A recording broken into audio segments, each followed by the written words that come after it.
Today our topic of discussion is suprarenal gland or adrenal gland, another endocrine gland.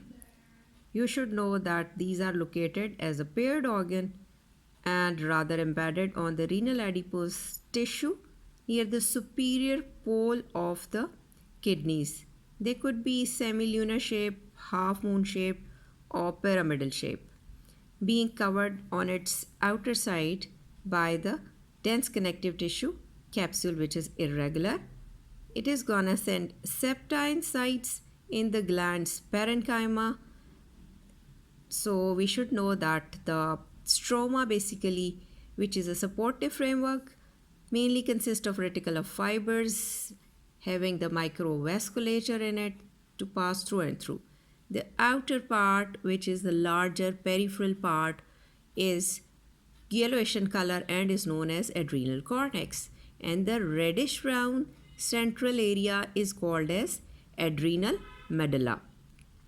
Now, can you recall the embryological origin of the pituitary gland we discussed in the previous lectures? The same thing is gonna happen here. It also has two different embryological origins. So we can consider two different organs, like its cortex arises from the mesoderm and the medulla is going to arise from the neural crests. But during development, they have fused to form a single organ. Now we will come across its histological features. So we have to focus now on another diagram. This is the histological view in which you can see the outer covering as a capsule, and next you've got the sending of the septa inside. This whole peripheral area is this cortex, and the central part you will observe reddish brown is the medullary region. Now we are observing the chunk of it. Now you can see its enlarged view here. You can see the capsule. Next to it, the cortex is divided into the three zones. Zones means layer. The zona glomerulosa. It comprises of roughly 15%. Next to it, concentric layers are there definitely. Next layer you will call it as zona fasciculata, making 60 to 80% contribution. The third layer is zona reticularis, 5 to 10%. So we can make an abbreviation, the GFR, zona glomerulosa, fasciculata, and reticularis. Now look towards it. If you can see it closely, here the cells are arranged in the form of curved column clusters. In between, you can observe the sinusoidal or well vascularity, the blood vessels should be there. So before going to the detail inside, just remember the 4C I have mentioned in the start of the endocrine disc glands, that it must have the capsule first C sending inside a septa for the passage of neurovascular bundle, and the third C is its capillaries or blood vessels inside. 4C will be about the cellular detail. So here we mentioned the cells, how they appear. This zona glomerulosa is going to produce the mineralocorticoid, principally this aldosterone, that has to deal with your electrolyte balance and to deal with the water content. Next to it, there is a zona fasciculata that is going to secrete the glucocorticoid, mainly the cortisol. Here you can see the columns are being made, just right angle to the surface. These are making vertical columns, 1 to 2 cell thick rows. Cells are polyhedral, filled up with the lipid content, and usually they are washed away when we put the stain inside, leaving them as an empty look or lighter stained. So these appear as spongiocytes. We can label them as well. In between them, after 1 to 2 cell column, we must have the blood vessels. They have also arranged capillaries in a vertical way. This is the rule of nature, that the accompanying vessels take the shape of the arrangement of the cells. Now you enter into the zona reticularis. Here the cells are arranged in a form of anastomosing cords around the blood vessels. The zona reticularis has to produce the gonadocorticoids, it is said, or weak androgen dehydroepiandrosterone.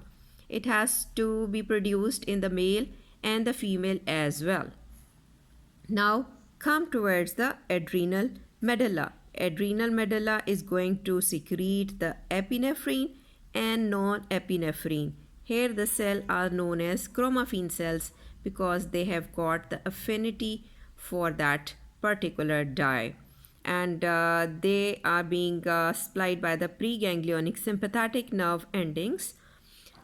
This cortical region is essential for life, like that of the parathyroid hormone, because if it is not there or not functioning properly, there could be the death of a patient. So we have to concentrate upon the things. Now you can remember the pituitary gland that is going to secrete ACTH and being again checked up by the hypothalamus. So we now understand that there is a nervous system and the endocrine system that work side by side through feedback mechanisms which are positive and negative, and in this sense they are going to control your body. Now we have to come or concentrate towards another important topic regarding the blood supply of this cortex and medulla. So see, in this diagram you can see on the very top, which is a area near the capsule, the labeling is the capsular artery. So capsular artery or capsular capillaries are going to give blood supply inside. Then comes this cortical arteriole, which finally are give rise to fenestrator cortical sinusoidal capillaries. They are then becoming the adrenocortical sinusoids and finally joining the adrenomedullary collecting veins. Now what's special about these veins? These veins inside their tunica media, they've got smooth muscles. So what is going to happen when these muscles contract? There will be the efflux of the hormones inside, and this property resembles with that of the sponge, the squeezing action, that if you press the sponge and it will be like the blood is as if coming out through it. Now focus on that another part which you will observe, that there is a medullary arteriole that is coming from the outer side, directly traversing the cortical region and the trabeculae and entering into the medulla to form the medullary capillary after the medullary arteriole, and going to join this adrenomedullary vein, and finally they are entering into the medullary vein. They will come out as suprarenal vein, and the fate is different on the both sides. On the right side it will be draining into the inferior vena cava, but the left suprarenal vein will get entry into the left renal vein. So these are the things you have to focus, that the medulla takes its dual blood supply through the cortical blood vessels and from the medullary arteriole. So when you have to draw, you must show the more cut section of the blood vessels in the medulla. Now let's send you the microscopic image of it and the sketch as well.